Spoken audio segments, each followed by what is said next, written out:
नमस्कार, कैसे हैं आप सब लोग? देखिए, इसके प्रीवियस वीडियो में हमने देखा, समसामयिक घटना चक्र के पूर्वावलोकन की सीरीज़ में हमने पॉलिटी सब्जेक्ट के पहले अध्याय यानी भारत के संवैधानिक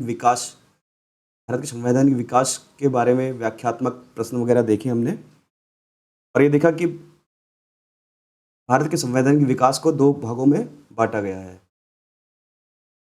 पहला भाग 1773 से 1853 का टाइम पीरियड है और दूसरा भाग 1858 से 1947 के टाइम पीरियड का है।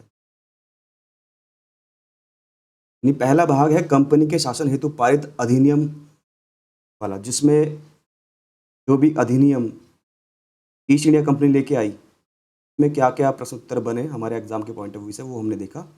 हम आज इस सीरीज में आगे बढ़ेंगे और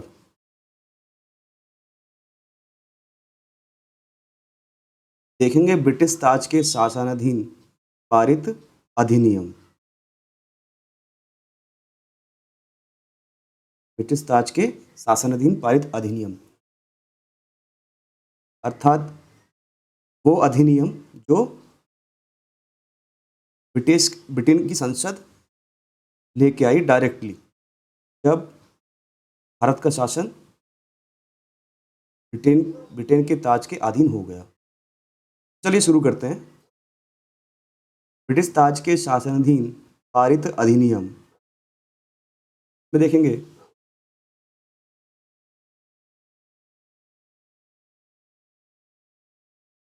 ब्रिटिश संसद के भारत शासन अधिनियम 1858 के द्वारा भारत का शासन ब्रिटिश ताज के अधीन कर दिया गया। देखिए, 1858 में एक ये एक्ट लेके आए जिसकी घोषणा इन्होंने की। इस एक्ट में जो सबसे बड़ी बात थी, जो बहुत ही महत्वपूर्ण बात थी, कि भारत के शासन को अब सीधा ही किसके अधीन कर दिया गया? ब्रिटिश ताज के अधीन कर दिया गया। प्रश्न ये आता है, किस अधिनियम के द्वारा भारत का शासन ब्रिटिश ताज के अधीन कर दिया गया? 1858 का भारत शासन अधिनियम। 1858 का भारत शासन अधिनियम। आगे पढ़ेंगे। कहने का मतलब ये है, अब ईस्ट इंडिया कंपनी जो है भारत को गवर्न नहीं करेगी। हाँ, पॉलिटिकल मुद्दे जो हैं वो ईस्ट इंडिया कंपनी संभालेगी, लेकिन इतने कानून वगैरह बनेंगे वो अब सीधा ही ब्रिटिश ताज के अधीन बनेंगे। और ये कब हुआ? 1858 भारत शासन अधिनियम। देखिए, ये बहुत महत्वपूर्ण बिंदु है, इसको समझना। भारत शासन अधिनियम, ये भारत शासन अधिनियम। इससे पहले के जो भी अधिनियम आए उन्हें बोला गया चार्टर एक्ट। क्या बोला गया? Charter act. यानी जो ईस्ट इंडिया कंपनी लेके आई कानून, उनको तो चार्टर एक्ट बोला गया, परंतु बाद में जब भारत का शासन ब्रिटिश ताज के अधीन आ गया, तब उन अधिनियमों को बोला गया भारत शासन अधिनियम। ठीक है, आगे बढ़ते हैं। गवर्नर जनरल को अब भारत का वायसराय ही कहा जाने लगा। ठीक है, देखिए, पहले जो पोस्ट थी वो थी भारत का गवर्नर जनरल। भारत का गवर्नर जनरल जनरल जो कि हमने पढ़ा था 1833 में, बंगाल के गवर्नर जनरल को भारत का गवर्नर जनरल कहा जाने लगा था। लेकिन अब इस अधिनियम के द्वारा गवर्नर जनरल के पद को भी बदलकर अब कहा जाने लगा भारत का वायसराय। भारत का वायसराय। अब क्या कहा जाने लगा? भारत का वायसराय। ये देखिए, भारत का वायसराय। अब गवर्नर जनरल की पोस्ट को कहा जाने लगा भारत का वायसराय। तो प्रश्न ये होता है कि किस अधिनियम के द्वारा भारत के गवर्नर जनरल को भारत का वायसराय कहा जाने लगा, भारत का वायसराय भी कहा जाने लगा? 1858 के भारत शासन अधिनियम के द्वारा। आगे पढ़ेंगे। जो ब्रिटिश ताज का प्रत्यक्ष प्रतिनिधि बन गया, ब्रिटिश ताज का प्रत्यक्ष प्रतिनिधि बन गया, यानी ब्रिटिश ताज का जो प्रतिनिधि है वो कौन है? भारत का वायसराय। लॉर्ड कैनिंग भारत का प्रथम वायसराय बना। इस एक्ट के द्वारा जो प्रथम वायसराय बना भारत का, वो कौन था? Lord Canning. प्रश्न ये आता है कि भारत का प्रथम वायसराय कौन था? कौन था? Lord Canning. आगे पढ़ेंगे। इस अधिनियम द्वारा भारत के राज्य सचिव पद का सृजन किया गया। देखिए, इसमें एक और पद का सृजन किया गया जिसे बोला गया भारत का राज्य सचिव।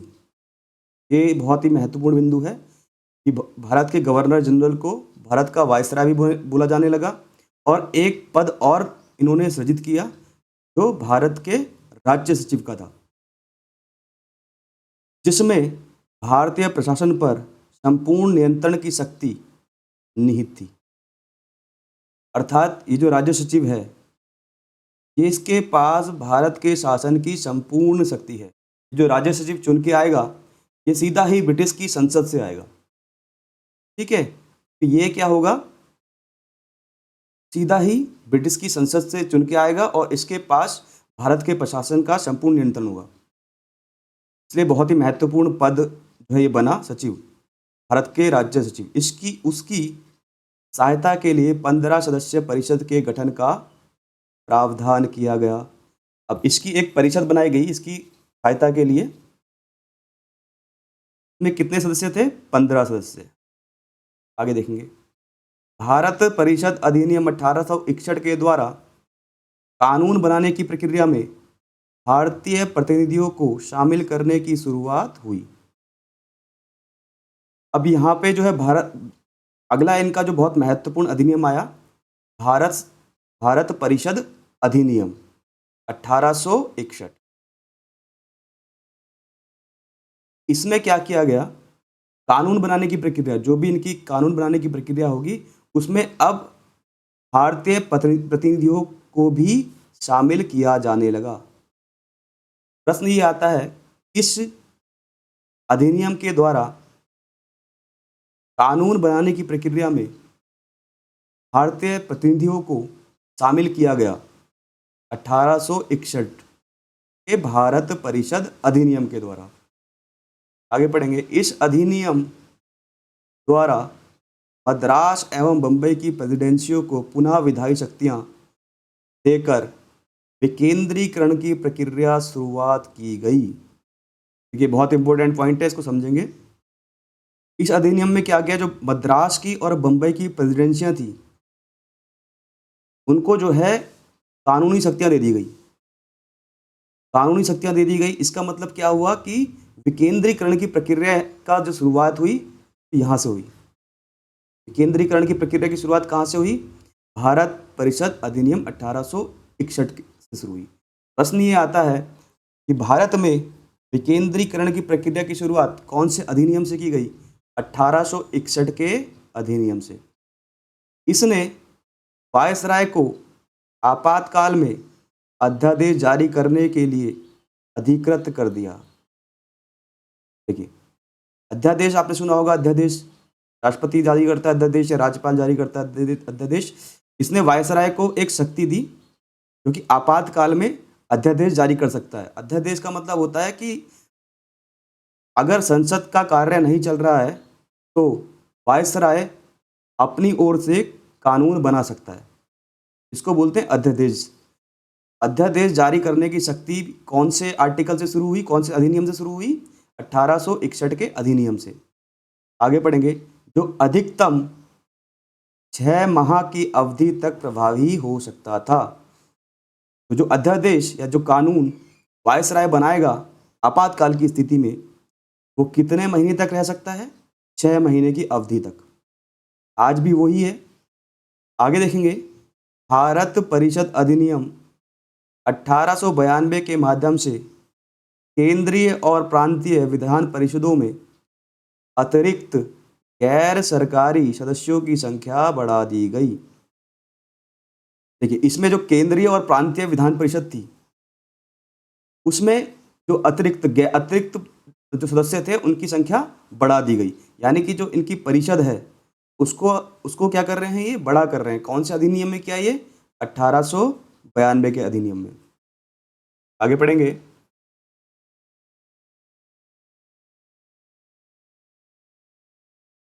केंद्रीय विधान परिषद के भारतीय सदस्यों को वार्षिक बजट पर बहस करने तथा सरकार से 6 दिन की पूर्व नोटिस पर प्रश्न पूछने का अधिकार भी दिया गया। एग्जाम के पॉइंट ऑफ व्यू से बहुत महत्वपूर्ण है ये। देखिए, केंद्रीय विधान परिषद के भारतीय सदस्यों को वार्षिक बजट पर बहस करने, देखिए पहले ये अधिकार नहीं था भारतीयों को कि जो बजट है उस पर कोई भी बहस कर सके। जो बजट इनकी परिषद ने बना दिया वो सबको मंजूर करना होता था, लेकिन चाहे वो सदस्य, भारतीय सदस्य उसमें है या नहीं है।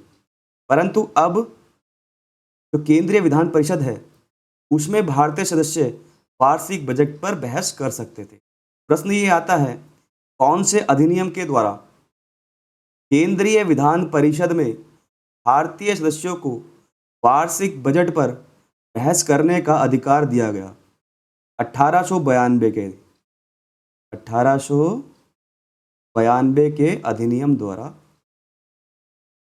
केंद्रीय विधानसभा में अब भारतीय सदस्य वार्षिक बजट पर बहस कर सकते थे, अपनी राय रख सकते थे। आगे पढ़ेंगे इसी में, तथा सरकार से 6 दिन की पूर्व नोटिस पर प्रश्न पूछने का अधिकार भी दिया गया। और एक अधिकार और दिया गया भारतीय सदस्यों को कि अगर उनको सरकार से कोई प्रश्न पूछना है, किसी भी मुद्दे पर बात करनी है, तो 6 दिन के पूर्व नोटिस देना पड़ेगा। यानी प्रश्न पूछने का अधिकार भी भारतीयों को दे दिया गया। 1892 के अधिनियम से, भारत परिषद अधिनियम से दो महत्वपूर्ण प्रश्न बनते हैं। पहला ये कि भारतीय सदस्यों को केंद्रीय विधान परिषद में वार्षिक बजट पर बहस करने का अधिकार दिया गया। दूसरा, प्रश्न पूछने का अधिकार दिया गया। ये बहुत महत्वपूर्ण बिंदु है, इनको याद रखेंगे। आगे पढ़ेंगे, परंतु पूरक प्रश्न पूछने तथा मतदान का अधिकार नहीं था। देखिए, परंतु पूरक प्रश्न पूछने तथा मतदान का अधिकार नहीं था। अब ये पूरक प्रश्न क्या होता है? ये पूरक प्रश्न का मतलब है, अगर भारतीय सदस्यों ने कोई प्रश्न पूछा है तो उसका जवाब सरकार उसी समय दे, ये जरूरी नहीं है। इसको बोलते हैं पूरक प्रश्न। और मतदान का अधिकार भी नहीं था, यानी कि वो किसी भी मुद्दे पर मतदान नहीं कर सकते। यानी बजट पर सिर्फ बहस कर सकते हैं, मतदान नहीं कर सकते और प्रश्न पूछ सकते हैं। आगे बढ़ेंगे, सीमित अर्थों में निर्वाचन पद्धति का आरंभ किया गया। तो आप ये कह सकते हैं कि अब जो है निर्वाचन पद्धति का आरंभ हो रहा है। तो निर्वाचन पद्धति का आरंभ कौन से अधिनियम से शुरू हुआ? 1892 के अधिनियम से। एग्जाम के पॉइंट ऑफ व्यू से सीधा सीधा प्रश्न ये पूछा जा सकता है कि निर्वाचन पद्धति का आरंभ भारत परिषद अधिनियम के किससे स्टार्ट हुआ? कौन से भारत परिषद अधिनियम से स्टार्ट हुआ? 1892 के। आगे पढ़ेंगे, इस अधिनियम की महत्वपूर्ण विशेषता थी, यही बात इस अधिनियम की बहुत ही महत्वपूर्ण विशेषता थी कि इस अधिनियम से निर्वाचन पद्धति का आरंभ हो गया। आगे पढ़ेंगे, भारत परिषद अधिनियम 1909 को मार्ले मिंटो सुधार के नाम से भी जाना जाता है। अब ये 1909 जो 1909 भारत परिषद अधिनियम है, इसको बोला गया मार्ले मिंटो सुधार। क्या बोला गया? मार्ले मिंटो सुधार। इसके इसके बारे में 1909 के बारे में भारत परिषद अधिनियम है, इसके बारे में और भी व्याख्यात्मक हम पढ़ेंगे हिस्ट्री में। लेकिन क्वेश्चन ये आता है कि 1909 को के अधिनियम को क्या कहा जाता था? मार्ले मिंटो सुधार। आगे बढ़ेंगे। इस अधिनियम के द्वारा भारतीयों को विधि निर्माण तथा प्रशासन दोनों में प्रतिनिधित्व प्रदान किया गया। देखिए कितनी महत्वपूर्ण बात हुई इसमें। इस अधिनियम में भारतीयों को विधि निर्माण विधि मतलब होता है कानून, यानी कि विधि निर्माण कानून निर्माण करने का प्रतिनिधित्व भारतीयों को दे दिया गया। कौन से अधिनियम में? 1909 के अधिनियम में। तथा प्रशासन मतलब विधि निर्माण में और प्रशासन दोनों में अब जो है भारतीय सदस्य प्रतिनिधित्व कर सकते थे।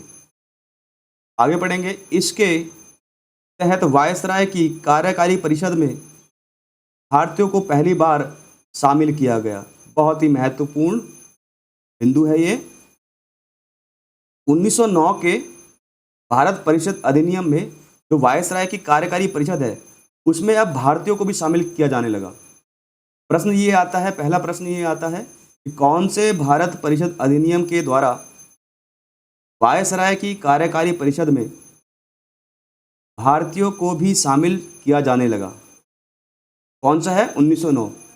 जो वायसराय की कार्यकारी परिषद है जिसमें 15 सदस्य हैं, है ना, 15 सदस्य हमने पहले पढ़ा था। 15 सदस्य जो है वायसराय की कार्यकारी परिषद में होंगे, उनमें अब भारतीयों को भी शामिल किया जाने लगा, यानी पहली बार शामिल किया गया, यानी किया जाने लगा। कौन से अधिनियम द्वारा? 1909 के अधिनियम द्वारा, यानी मार्ले मिंटो सुधार के द्वारा, यानी 1909 के द्वारा। और प्रश्न ये आता है कि इस अधिनियम के द्वारा वायसराय की कार्यकारी परिषद में शामिल होने वाले पहले भारतीय कौन थे? कौन थे? सत्येंद्र प्रसाद सिन्हा। बहुत बार क्वेश्चन बना है ये। भारत वायसराय की कार्यकारी में परिषद में पहले भारतीय सदस्य कौन थे? सत्येंद्र प्रसाद सिन्हा। और कौन से अधिनियम से बने? 1909 के अधिनियम से। आगे बढ़ेंगे।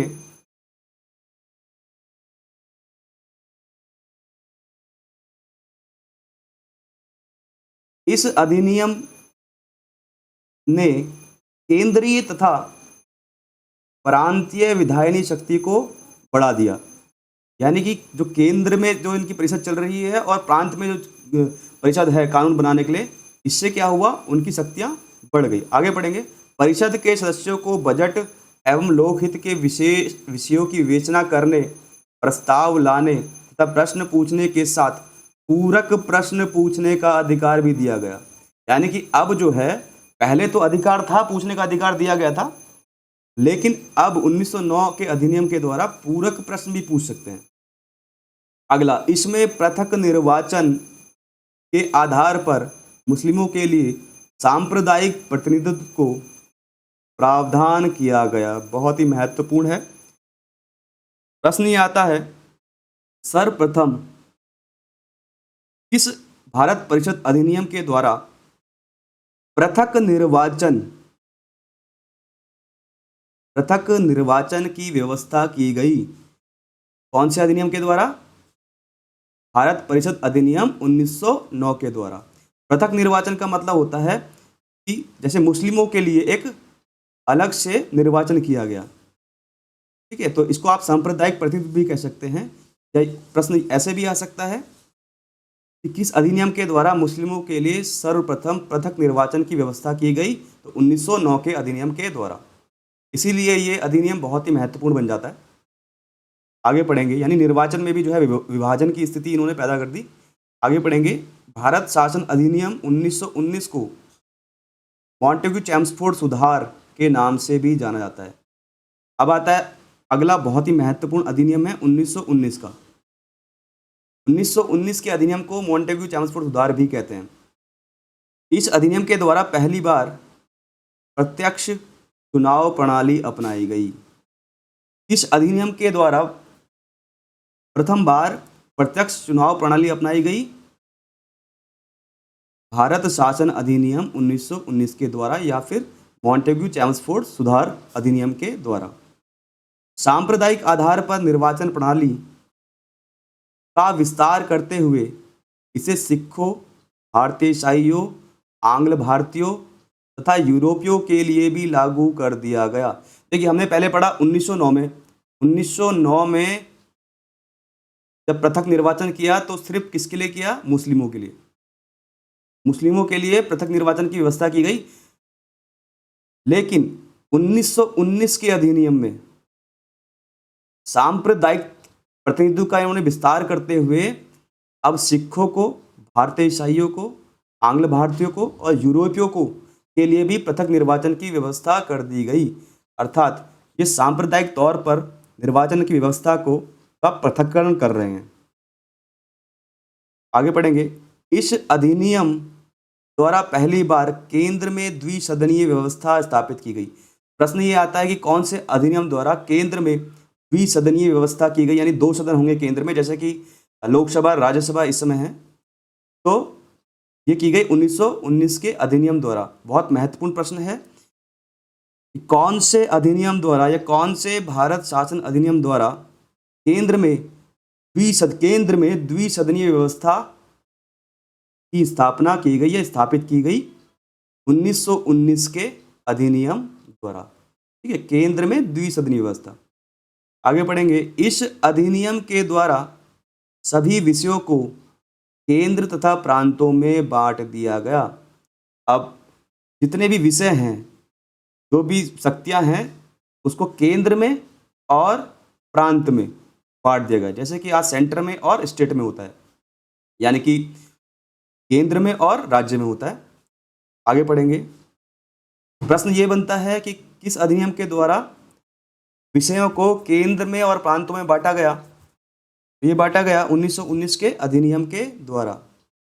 आगे पढ़ेंगे। द्विसदनीय केंद्रीय विधानमंडल समस्त ब्रिटिश भारत के लिए कानून बना सकती थी। अब जो द्विसदनीय केंद्रीय विधानमंडल बनाया इन्होंने 1919 के अधिनियम के द्वारा, ये पूरे भारत के लिए अब कानून बना सकती है। जैसे कि संसद है, संसद में 2 सदन हैं, लोकसभा और राज्यसभा, यानी इस तरीके से जो है विकास हो रहा है सदन का, संसद का। आगे बढ़ेंगे। इस अधिनियम के तहत प्रांतों में द्वैध शासन प्रणाली लागू की गई। अब एक केंद्र है और एक प्रांत है, यानी राज्य है। तो केंद्र में भी द्विसदनात्मक व्यवस्था है, अब प्रांतों में भी द्विसदनात्मक व्यवस्था कर दी गई। जैसे कि आज हम देखते हैं राज्य में विधानसभा और विधान परिषद, वैसे ही प्रांतों में भी द्विसदनात्मक व्यवस्था जो है शुरू कर दी गई। तो प्रश्न ये आता है कि प्रांतों में वैध शासन प्रणाली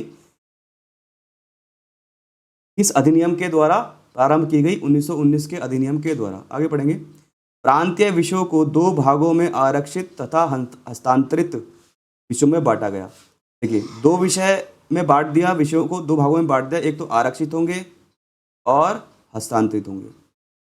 यानी आरक्षित मतलब जो केंद्र है, केंद्र ने कुछ विषय अपने पास रखे तो उनके जिन पे वो निर्णय ले सकते हैं, और कुछ हस्तांतरित कर दिए, यानी कि राज्य वगैरह को दे दिए। इस अधिनियम में पहली बार उत्तरदायी शासन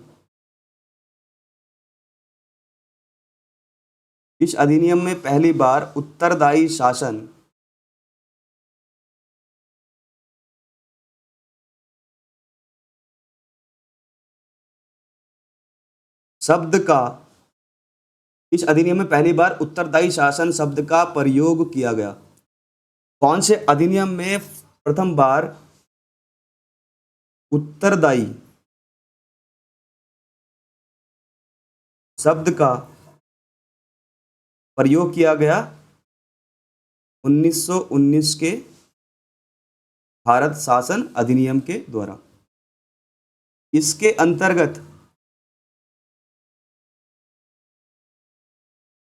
एक आयोग का गठन किया जाना था, जिसका कार्य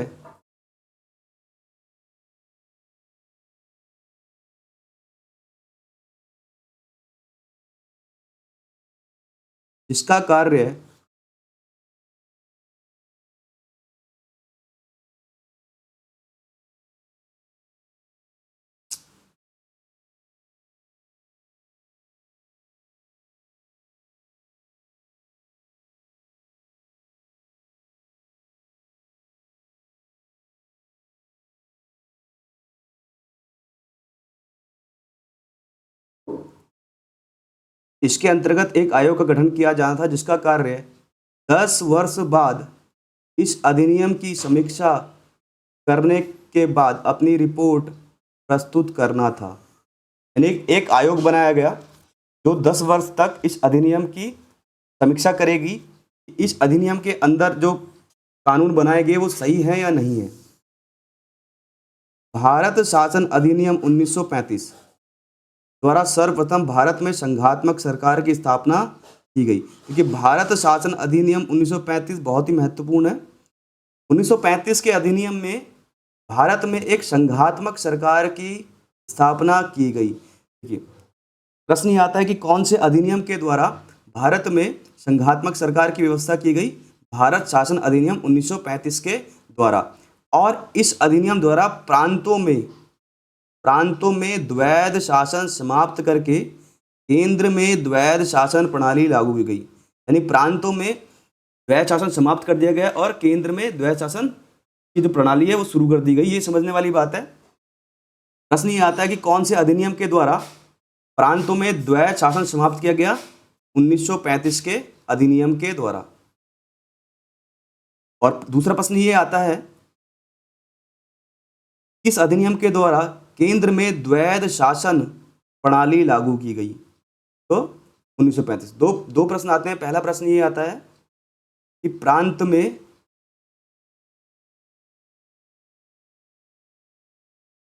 द्वैध शासन प्रणाली समाप्त कर दी गई और केंद्र में द्वैध शासन प्रणाली शुरू कर दी गई। प्रांत में द्वैध शासन प्रणाली समाप्त की गई 1935 के अधिनियम के द्वारा और केंद्र में द्वैध शासन प्रणाली शुरू की गई 1935 के अधिनियम के द्वारा। आगे बढ़ेंगे। भारत में मुद्रा एवं शाख पर नियंत्रण के लिए भारतीय रिजर्व बैंक की स्थापना की गई। बहुत ही महत्वपूर्ण प्रश्न है ये। इस अधिनियम के द्वारा भारतीय रिजर्व बैंक की स्थापना की गई। 1935 के अधिनियम के द्वारा भारतीय रिजर्व बैंक की स्थापना की गई। सांप्रदायिक निर्वाचन प्रणाली का विस्तार करते हुए दलित जातियों, महिलाओं और श्रमिकों को इसमें सम्मिलित किया गया।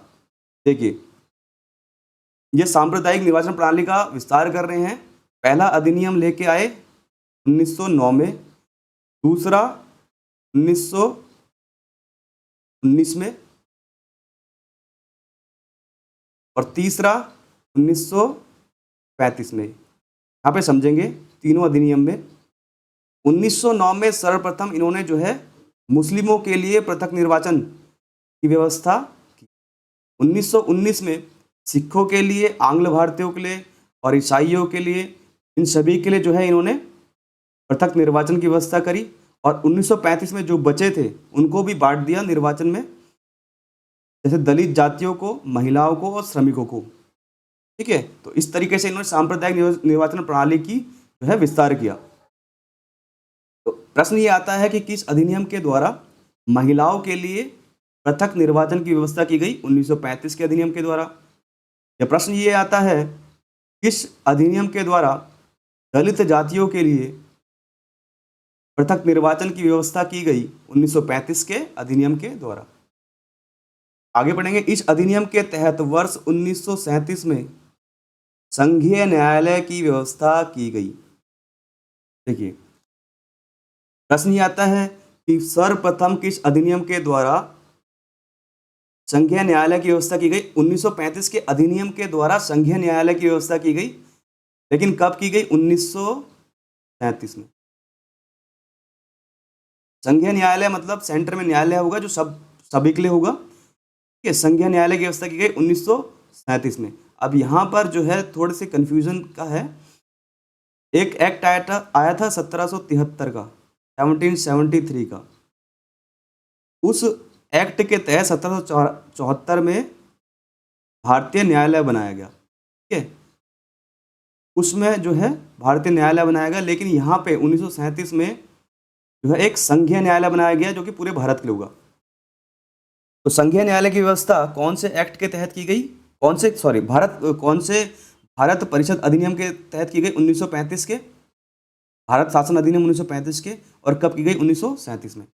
1937 में की गई। इस अधिनियम द्वारा वर्मा को ब्रिटिश भारत से अलग कर दिया।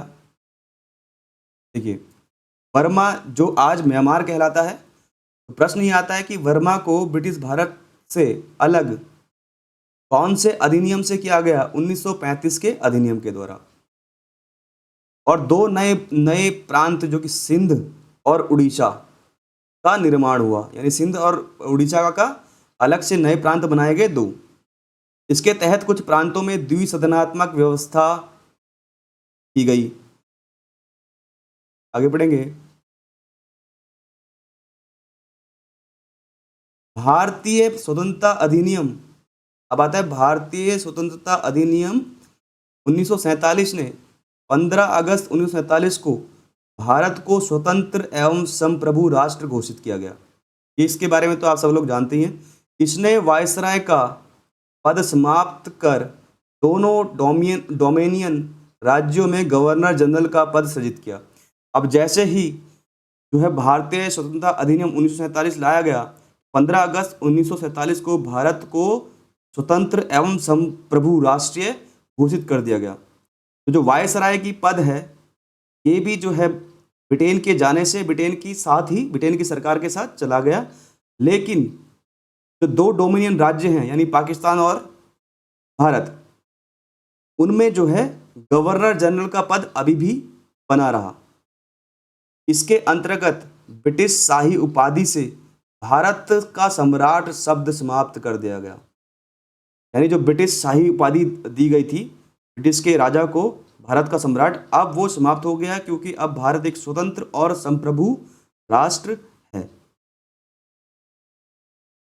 ये व्याख्या हमने देखी अभी ब्रिटिश शासन के अधीन अधिनियमों की, और जो महत्वपूर्ण प्रश्न अभी तक एग्जाम में आए हैं उनकी व्याख्या सहित देखा। अब हम जो है प्रश्न उत्तर देखते हैं। देखिए, पहला प्रश्न है, निम्नलिखित में से किस अधिनियम के अंतर्गत भारतीय विधान परिषद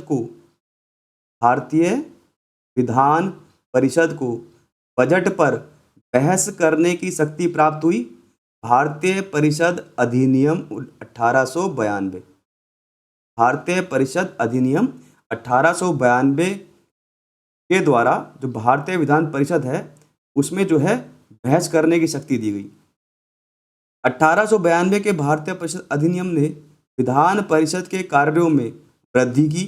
इसके तहत बजट पर बहस करने की शक्ति दी गई, परंतु मतदान करने का अधिकार नहीं था। कि मतदान करने का अधिकार अभी नहीं है, फिर बहस कर सकते हैं। इस अधिनियम के तहत 6 दिन की पूर्व नोटिस पर कार्यपालिका से प्रश्न पूछने की अनुमति दी गई, परंतु पूरक प्रश्न पूछने का अधिकार अभी भी नहीं दिया गया। यानी कि ना तो अगर आप बजट पर बहस कर सकते हैं, परंतु मतदान का अधिकार नहीं है। आप प्रश्न पूछ सकते हैं, परंतु पूरक प्रश्न पूछने का अधिकार नहीं है। यानी बजट पर आप बहस कर सकते हैं, परंतु मतदान नहीं कर सकते। आप प्रश्न पूछ सकते हैं, वो भी 6 दिन के पहले नोटिस देने पर, परंतु पूरक प्रश्न पूछने का अधिकार अभी भी नहीं दिया गया। ठीक है, तो ये कौन से अधिनियम में हुआ? भारत परिषद अधिनियम में। आगे पढ़ेंगे। नेक्स्ट क्वेश्चन,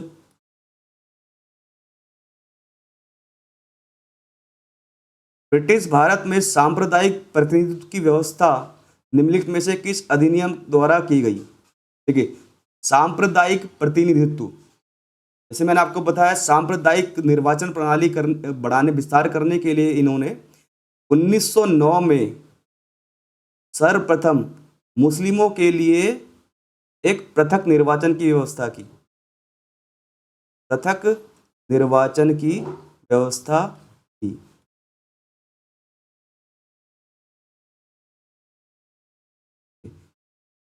सांप्रदायिकता के आधार पर इन्होंने जो है निर्वाचन की व्यवस्था की, और मुस्लिमों के लिए एक अलग पृथक निर्वाचन की व्यवस्था की। और ये कौन से भारत परिषद अधिनियम में की? 1909 में, जिसे पार्लियामेंटो सुधार भी कहते हैं। ठीक है। तो सर्वप्रथम जो है सांप्रदायिक पंच की व्यवस्था इन्होंने मार्ले मिंटो सुधार 1909 में की। फिर आगे पढ़ेंगे 1909 में और विस्तार किया इन्होंने। इसका आंसर होगा मार्ले मिंटो सुधार 1909।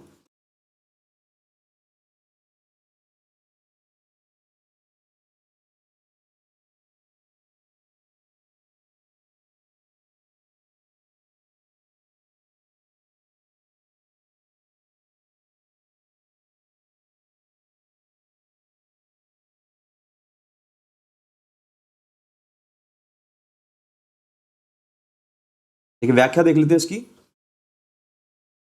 भारतीय परिषद अधिनियम 1909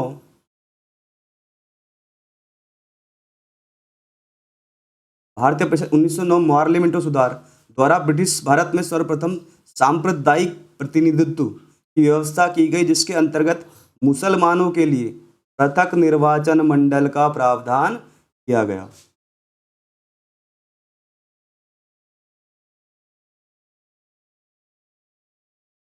अगला क्वेश्चन देखेंगे।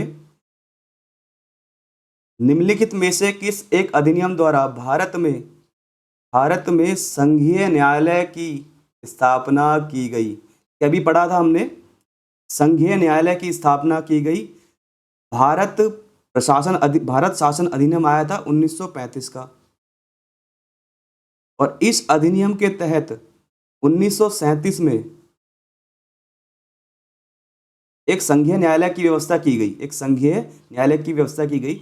ऑप्शन देख लेते हैं। भारत परिषद अधिनियम 1861 गलत, भारत सरकार अधिनियम 1909 गलत, भारत सरकार अधिनियम 1919 गलत। तो उपयुक्त में से कोई नहीं। देखो व्यवस्था देख लेते हैं इसकी व्याख्या। भारत में संघीय न्यायालय की स्थापना 1 अक्टूबर 1937 को भारत सरकार अधिनियम 1935 के अंतर्गत की गई। यानी इस अधिनियम के अंतर्गत की गई 1935 के अंतर्गत। कब की गई? 1937 में की गई संघीय न्यायालय की व्यवस्था। इसके प्रथम मुख्य न्यायाधीश, देखिए इसके प्रथम मुख्य न्यायाधीश सर मॉरिस ग्वेयर थे। प्रथम मुख्य न्यायाधीश कौन बने? मॉरिस ग्वेयर। और जो 1974 में बना था भारतीय न्यायालय, उसके कौन थे? Elijah Impey.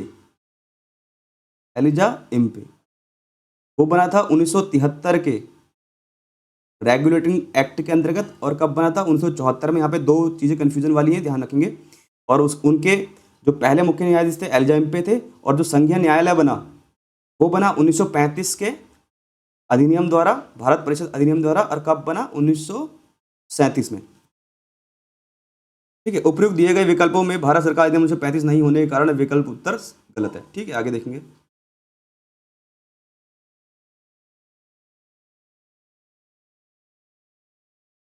Question number 4,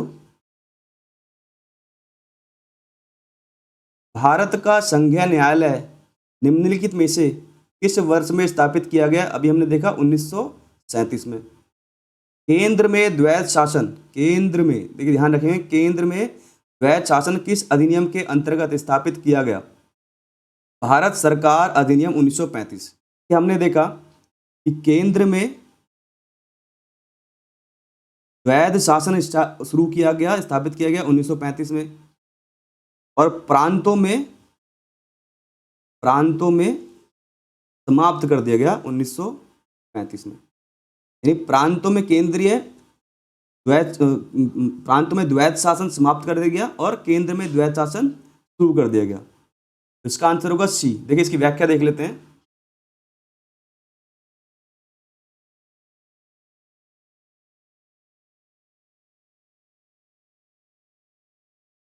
Bharat शासन अधिनियम 1935 के अंतर्गत केंद्र में द्वैध शासन एक नए अखिल भारतीय संघ की स्थापना तथा प्रांतों में द्वैध शासन व्यवस्था को समाप्त करने का प्रावधान किया गया।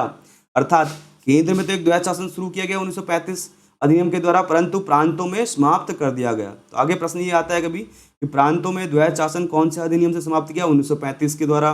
और केंद्र में द्वैध शासन किस अधिनियम के द्वारा शुरू किया? 1935 के द्वारा। और प्रांतों में जो द्वैध शासन शुरू किया गया था वो 1919 के अधिनियम के द्वारा। तो ये प्रश्न भी आता है कि प्रांतों में सर्वप्रथम द्वैध शासन कौन से अधिनियम से शुरू किया गया? 1919। और खत्म कब किया, समाप्त कब किया गया? 1935 1935 में। आगे पढ़ेंगे, केंद्र में द्वैध शासन के तहत संघीय विषयों को 2 भागों में बांटा गया। केंद्र में जो द्वैध शासन था उसमें जो विषय थे केंद्र के, उनको 2 भागों में बांटा गया, आरक्षित यानी रिजर्व्ड और हस्तांतरित यानी ट्रांसफर्ड सब्जेक्ट।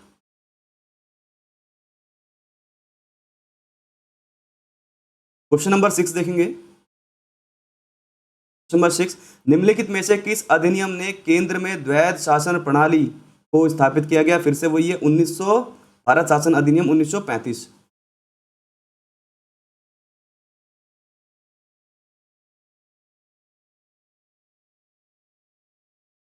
1919 के क्वेश्चन नंबर 7, 1919 के भारत शासन अधिनियम की निम्नलिखित में से कौन सी प्रमुख विशेषता या विशेषताएं हैं?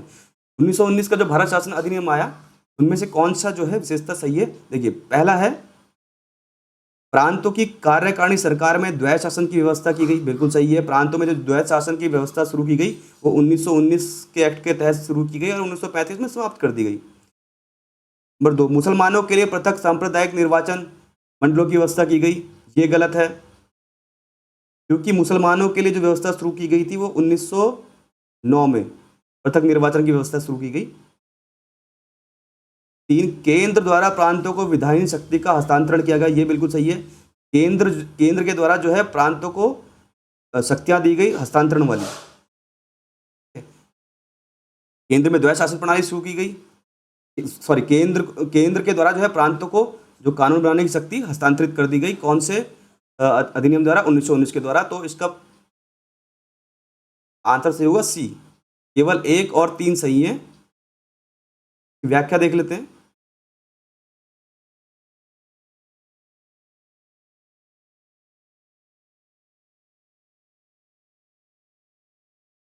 भारत शासन अधिनियम 1919 ब्रिटिश संसद के द्वारा पारित अधिनियम था जिसका उद्देश्य भारतीय शासन में भारतीयों की भागीदारी को बढ़ाना था।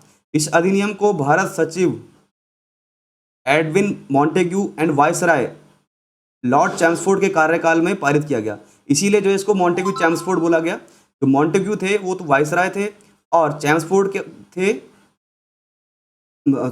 मॉन्टेग्यू सचिव थे और वायसराय चैम्सफोर्ड थे। मॉन्टेग्यू जो थे सचिव थे, भारतीय सचिव, और वायसराय चैम्सफोर्ड।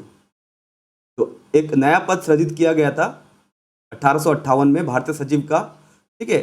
तो मॉन्टेग्यू सचिव थे और वायसराय कौन थे? चैम्सफोर्ड। इसीलिए 1919 का अधिनियम है उसे मॉन्टेग्यू चैम्सफोर्ड अधिनियम भी कहते हैं।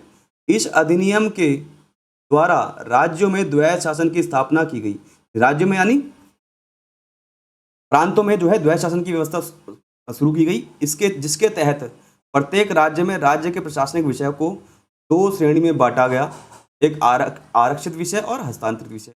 आरक्षित विषय प्रांतीय गवर्नर एवं उसकी कार्यकारी परिषद के तहत रखे गए, यानी वो आरक्षित हो गए गवर्नर के लिए, जबकि हस्तांतरित विषयों का उत्तरदायित्व प्रांतीय विधायिका के प्रति उत्तरदायी मंत्रियों को सौंपा गया। यानी आरक्षित विषय तो गवर्नर के पास रहेंगे और जो हस्तांतरित विषय है केंद्र ने प्रांतों को दे दिए।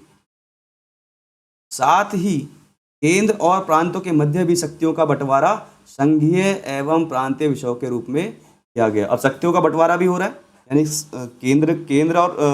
केंद्र और प्रांत में या राज्य में शक्तियों का बंटवारा हुआ 1919 के भारत प्रशासन अधिनियम द्वारा। जहां तक मुसलमानों के लिए पृथक सांप्रदायिक निर्वाचन व्यवस्था का प्रश्न है, यह प्रावधान 1919 के अधिनियम में ही कर दिया गया था। 1919 के अधिनियम में व्यवस्था केवल जारी रही, बल्कि 1919 में क्या किया, जो है विस्तार कर दिया इन्होंने सांप्रदायिक प्रतिनिधित्व का, जिसमें सिखों को, यूरोपियों को, भारतीय ईसाइयों को और एंग्लो इंडियनों को शामिल किया गया। आगे बढ़ेंगे।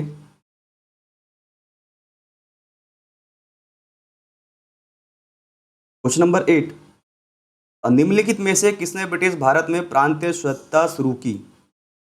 प्रांतीय स्वायत्तता मतलब प्रांतों को जो है कुछ विषय हस्तांतरित कर दिए केंद्र ने और प्रांतों में जो है द्वैध शासन प्रणाली शुरू हो गई। तो ये किया गया भारत सरकार अधिनियम 1919 में। देखिए प्रश्न किस तरीके से बनते हैं कि ब्रिटिश भारत में प्रांतीय स्वायत्तता शुरू की गई, यानी प्रांतों को भी शक्तियां दी गई, कौन से अधिनियम के द्वारा? भारत सरकार अधिनियम 1919 में। और अगर आपने इसका व्याख्यात्मक सही से पढ़ा है तो आप इसका उत्तर दे सकते हैं।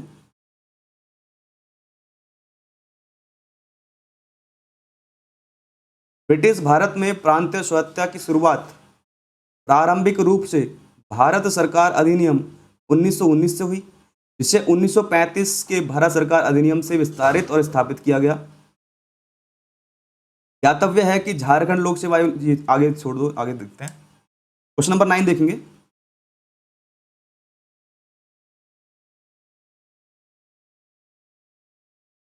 भारतीय विधान पालिका प्रथम बार द्विसदनीय बनाई गई।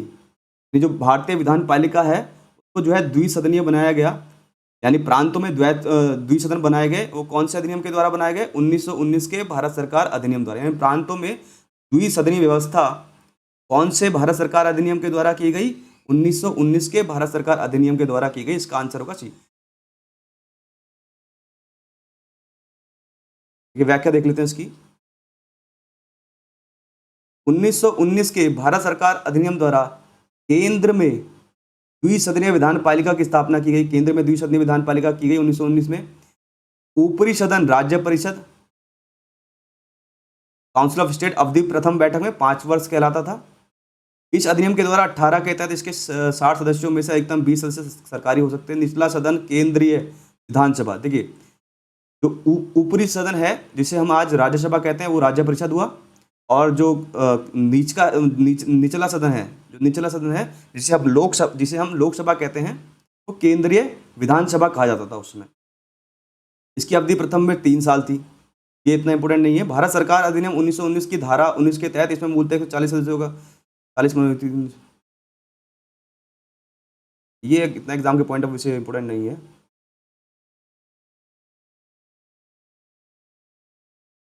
आगे देखते हैं।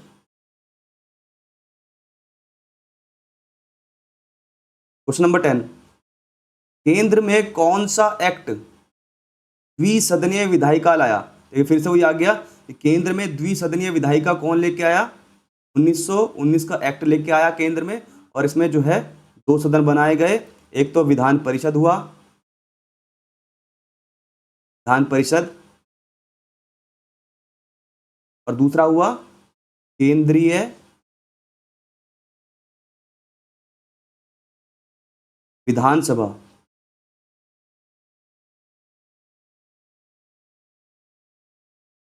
दो सदन बना दिए गए।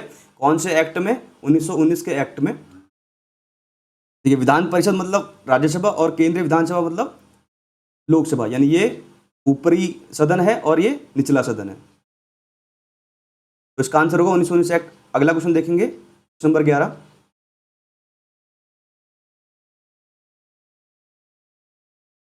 निम्नलिखित कथनों पर विचार कीजिए। पहला कथन है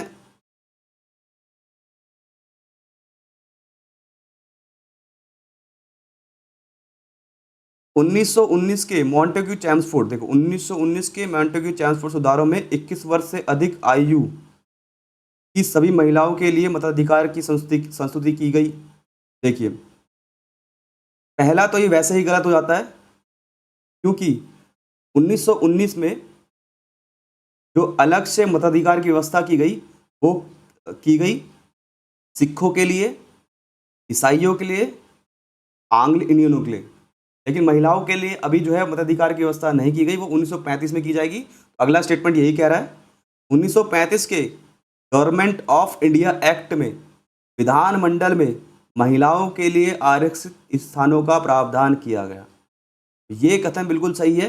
1935 में जो है श्रमिकों के लिए, यानी जो लेबर है उनके लिए, महिलाओं के लिए और एससी के लिए, एससी के लिए, महिलाओं के लिए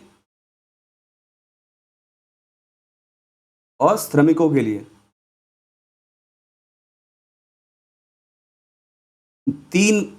तीन जो है कैटेगरी के लिए 1935 में अलग से पृथक निर्वाचन की व्यवस्था की गई। एससी यानी शेड्यूल कास्ट के लिए, और महिलाओं के लिए और श्रमिकों के लिए। तो महिलाओं के लिए जो व्यवस्था की गई 1935 में की गई। तो ये पहला तो वैसे ही गलत हो जाता है, दूसरा सही है। तो हमारा आंसर होगा केवल 2।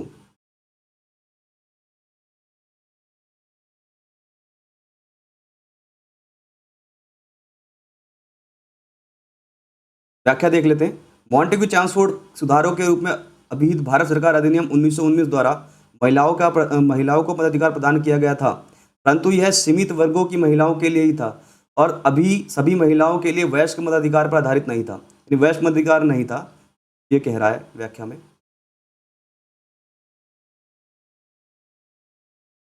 और 1935 के भारत सरकार अधिनियम द्वारा सांप्रदायिक निर्वाचन प्रणाली का विस्तार करते हुए दलित वर्गों के लिए, है ना, महिलाओं और श्रमिकों के लिए पृथक निर्वाचक मंडलों का प्रावधान करते हुए विधानमंडल में स्थान आरक्षित किए गए थे।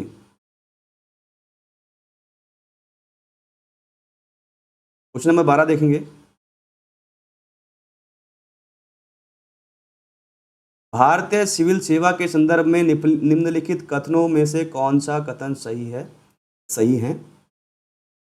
पहला कथन है, भारत सरकार अधिनियम 1919 में भारतीय सिविल सेवा के लिए एक अलग परीक्षा का प्रावधान किया गया जो भारत में होनी थी। ठीक है, 1919 में जो है सिविल सेवक है उनकी परीक्षा जो है कंडक्ट कराने के लिए प्रावधान किया गया और वो सिर्फ कहाँ होगी? पहले ब्रिटेन में होती थी, लेकिन अब जो है भारत में होंगी। कहाँ होगी? भारत में। अब जो भी एग्ज़ाम होंगे सिविल सेवकों के लिए भारत में होंगी। पहले सिविल सेवकों के एग्ज़ाम देने के लिए जो कैंडिडेट थे उन्हें ब्रिटेन जाना पड़ता था, लेकिन अब वो भारत में देंगे। ये किस अधिनियम के तहत किया गया? 1919 के अधिनियम के तहत किया गया। तो ये बात आपको समझ में आ गया होगा, मैं समझता हूँ। दूसरा कथन देखेंगे, भारतीय सिविल सेवा में 1941 में भारतीयों का प्रतिशत यूरोप वासियों से अधिक था। बिल्कुल सही है। 1941 में जो सिविल सेवक थे उसमें भारतीयों का प्रतिशत यूरोप वासियों से ज़्यादा था। तो पहला कथन और दूसरा कथन दोनों सही है, हमारा उत्तर होगा सी। व्याख्या देखेंगे, भारत में आधुनिक मेरिट आधारित सिविल सेवा यानी आईसीएस, पहले आईसीएस होता था, का प्रारंभ 1854 में, देखिए 1854 में लंदन में सिविल सेवा आयोग की स्थापना से हुआ तथा 1855 में इस हेतु प्रतियोगी परीक्षा लंदन में ही आयोजित की जाने लगी। यानी जो एग्ज़ाम होंगे पहले लंदन में ही होते थे सिविल सेवकों के। भारतीयों की लगातार मांग के बावजूद यह परीक्षा भारत में ना होकर लंदन में ही होती। तो कोई भारतीय अगर आईसीएस का एग्ज़ाम देना चाहता है या सिविल सेवा का एग्ज़ाम देना चाहता है, सिविल सेवा में जाना चाहता है, तो उसको जो है एग्ज़ाम देने के लिए, परीक्षा देने के लिए कहाँ जाना होता था? लंदन जाना होता था। अंततः भारत सरकार अधिनियम 1919 के प्रावधान के अनुरूप वर्ष 1922 से आईसीएस की परीक्षा भारत में ही होनी प्रारंभ हुई। तो भारतीयों के जो है लगातार मांग करने के बावजूद ये परीक्षा नहीं हुई। फिर बाद में आके अंत में जो अधिनियम आया, भारत सरकार अधिनियम 1919, उसमें एक ये बात और जो है जोड़ी गई कि अब जो है सिविल सेवा के एग्ज़ाम भारत में ही होंगे। ठीक है, तो कौन से अधिनियम के द्वारा सिविल सेवकों के एग्ज़ाम भारत में ही होने लगे? 1919 के अधिनियम के द्वारा। लेकिन शुरुआत कब से हुई? 1922 से। पहले इलाहाबाद में होते थे सिविल सेवकों के एग्ज़ाम, अब बाद में दिल्ली में होने लगे। 1930 के दशक के अंत तक यूरोप वासियों की उपलब्धता भारतीय सिविल सेवा में कम होती गई। अब जो भारतीय सिविल सेवा थी उसमें जो है यूरोप वासियों की जो परसेंटेज है वो कम होती चली गई 1930 के बाद। तो स्पष्ट है कि 1941 तक स्पष्ट रूप से भारतीयों का प्रतिशत यूरोप वासियों से अधिक था। अब 1922 से जो है सिविल सेवा के एग्ज़ाम भारत में होने लगे, उसमें जो है सिविल सेवा में जो भारतीयों का प्रतिशत बढ़ने लगा। तो 1930 के बाद तो 1941 में भी जो है स्पष्ट रूप से भारतीयों का प्रतिशत यूरोप वासियों से ज़्यादा था भारतीय सिविल सेवा में। आगे पढ़ेंगे, क्वेश्चन नंबर 13। क्वेश्चन नंबर 13, केंद्रीय विधानसभा के निम्नांकित में से कौन सा से निर्वाचन भारत शासन अधिनियम 1900 के तहत हुआ? तो कौन से निर्वाचन भारत शासन अधिनियम 1919 के तहत हुआ? अच्छा, निर्वाचन की बात कहाँ पे कह रहे हैं, यानी कि जो इलेक्शन होंगे उसकी बात कह रहे हैं कि कौन से निर्वाचन जो है 1919 के तहत हुए। 1926 दिया है इन्होंने, ऑप्शन में 1926, 1937, 1945।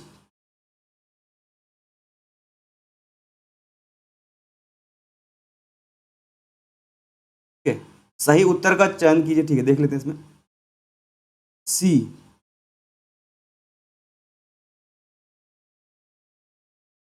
यानी ए और सी, यानी प्रश्नगत वर्षों में 1926 और वर्ष 1945 का केंद्रीय विधानसभा चुनाव भारत शासन अधिनियम 1919 के तहत हुआ।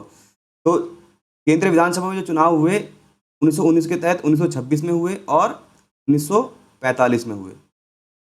1919 के अधिनियम के तहत जो चुनाव हुए वो वर्ष 1926 में हुए और 1945 में हुए।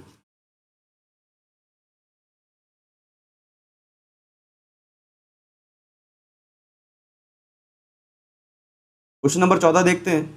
भारत शासन अधिनियम 1919 के अंतर्गत भारतीय विधायिका का अंतिम निर्वाचन किस वर्ष में आयोजित किया गया? अभी हमने पढ़ा कि 1919 के तहत 1919 के अधिनियम के द्वारा जो केंद्रीय विधानसभा में जो विधायिका में जो चुनाव हुए वो हुए 1926 में और 1945 में। तो अंतिम जो चुनाव हुआ 1945 हुआ, क्योंकि उसके बाद तो 1947 में भारत स्वतंत्र हो गया।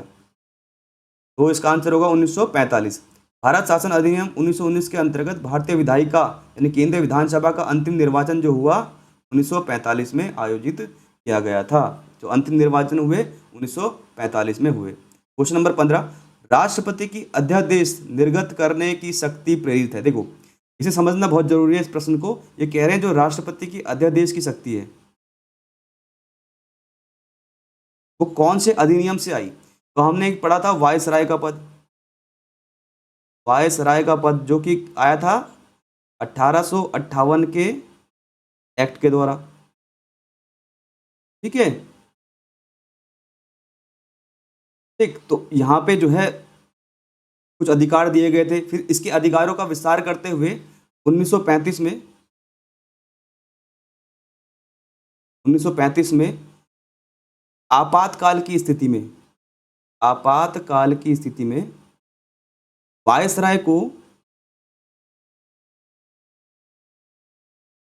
को अध्यादेश जारी करने की शक्ति दी गई। यानी 1935 में आपातकाल की स्थिति में वायसराय जो है अध्यादेश जारी कर सकता था, जो कि अधिकतम 6 महीने तक रहता था। तो जो वायसराय को अध्यादेश जारी करने की शक्ति दी गई है वो 1935 में दी गई। यही शक्ति जो है आज के टाइम पे, आज के समय में जो है राष्ट्रपति के पास है, अध्यादेश निर्गत करने की शक्ति। तो ये जो है इस जो है भारत शासन अधिनियम 1935 से प्रेरित है। इसीलिए अगर आपने व्याख्या सही से पढ़ी है तो आप जो है प्रश्न को समझ सकते हैं और उसका उत्तर दे सकते हैं। देखिए इसकी व्याख्या देखते हैं, आपको और समझ में आ जाएगा। जैसे यद्यपि ब्रिटिश भारत में गवर्नर जनरल को 1861 के भारत परिषद अधिनियम से ही विधान परिषद की अनुमति के बिना अध्यादेश जारी करने की शक्ति प्राप्त थी। ठीक है, पहले जो है 1861 के जो है अधिनियम के द्वारा पहले गवर्नर जनरल होता था तो उसको अध्यादेश जारी करने की शक्ति प्राप्त थी। तथापि भारतीय संविधान में राष्ट्रपति की अध्यादेश निर्गत करने की शक्ति जो है अनुच्छेद आर्टिकल 123 में है। भारत सरकार अधिनियम 1935 की धारा 42 और 43 से प्रेरित है। ये तब समझ में आएगा जब आप 1935 के अधिनियम को पढ़ेंगे। आगे देखेंगे क्वेश्चन नंबर 16, निम्नलिखित में से किस अधिनियम द्वारा संवैधानिक निरंकुशता का सिद्धांत प्रवर्तित हुआ? देखो संवैधानिक निरंकुशता ये समझेंगे, ये जो है 1935 के भारत सरकार अधिनियम के द्वारा जो है संवैधानिक निरंकुशता को समझेंगे कि संवैधानिक निरंकुशता क्या होती है। देखिए संवैधानिक निरंकुशता का सिद्धांत भारत सरकार अधिनियम 1935 द्वारा प्रवर्तित किया गया। यह अधिनियम ब्रिटिश संसद द्वारा पारित सर्वाधिक विस्तृत अधिनियम था। साथ ही यह भारत के लिए तैयार संवैधानिक प्रस्तावों में से सबसे जटिल दस्तावेज था। इस अधिनियम में भारत संघ की स्थापना, संघीय न्यायालय, केंद्र और राज्यों के मध्य शक्तियों का विभाजन आदि की व्यवस्था की गई थी। देखो संवैधानिक निरंकुशता मतलब ये होता है कि संविधान ही सबसे ऊपर है, यानी निरंकुश है, उस पर कोई अंकुश नहीं है। तो किसी राज्य में सबसे बड़ा क्या होगा? संविधान होगा। यानी जो 1935 का जो अधिनियम आया उसमें संविधान को बहुत सारी शक्तियां दे दी गई, यानी संविधान के द्वारा केंद्र को और राज्य को बहुत सारी शक्तियां दे दी गई। इसीलिए जो है इस अधिनियम को संवैधानिक निरंकुशता का सिद्धांत जो है इससे प्रवृत्त हुआ। आगे पढ़ेंगे। क्वेश्चन नंबर 17, भारत के संविधान में केंद्र और राज्यों के बीच किया गया शक्तियों का विभाजन इनमें से किससे उल्लेखित योजना पर आधारित था? यानी कि जो भारत में संविधान में केंद्र और राज्यों के बीच में शक्तियों का विभाजन है, वो किस जो है अधिनियम से जो है उसका विकास हुआ है? वो है भारत सरकार अधिनियम 1935। क्योंकि भारत सरकार अधिनियम 1935 में ही जो है केंद्र में जो है द्वैध शासन की शुरुआत किया गया और जो है दो विषयों को जो है दो भागों में बांट दिया गया, एक रिजर्व्ड में और एक हस्तांतरित में, है ना, ट्रांसफर्ड में, यानी कि आरक्षित में और हस्तांतरित में। तो इससे जो है केंद्र और जो है राज्यों के बीच में जो है शक्तियों का विभाजन हुआ। कौन से भारत सरकार अधिनियम द्वारा? 1935 के अधिनियम द्वारा। व्याख्या देखिए, भारत के संविधान में केंद्र और राज्यों के मध्य शक्तियों का विभाजन भारत शासन अधिनियम 1935 में उल्लेखित योजना पर आधारित है। इस अधिनियम की 7वीं अनुसूची में, देखिए जो अभी भी आज भी है, 7वीं अनुसूची में, हमारे संविधान की 7वीं अनुसूची में संघीय, राज्य और संवर्ती सूची में विषयों का विभाजन किया गया। यानी 7वीं अनुसूची में 3 सूचियां बनाई गई, एक संघीय यानी केंद्र, एक राज्य और संवर्ती। यानी संघीय के अंतर्गत वो शक्तियां आएंगी जो सिर्फ और सिर्फ जिनका निर्णय केंद्र सरकार ले सकती है, और राज्य के अंतर्गत वो शक्तियां आएंगी जिनका निर्णय राज्य सरकार ले सकती है, और संवर्ती के अंतर्गत वो विषय आएंगे या वो शक्तियां आएंगी जिसमें दोनों निर्णय ले सकते हैं। तो ये कौन से अधिनियम में लाया गया था? 1935 के अधिनियम के द्वारा।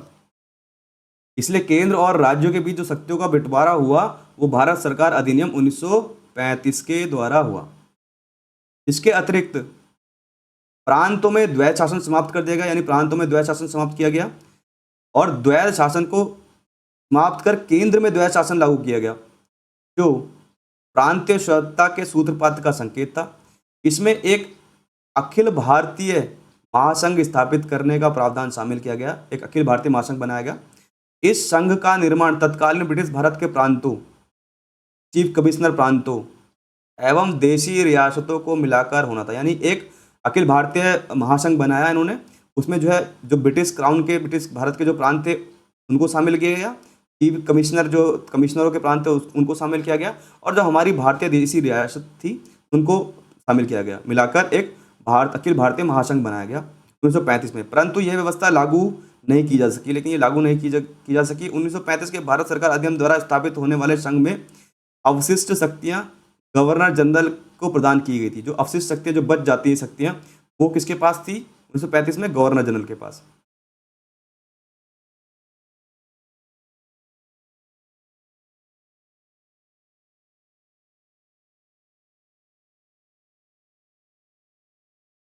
कि आज के लिए इतना ही रखते हैं। आशा करता हूँ आज जो क्वेश्चन हमने किए, जो प्रश्न उत्तर की व्याख्या देखी, आपको जो है बहुत हेल्प मिली होगी, समझ आया होगा।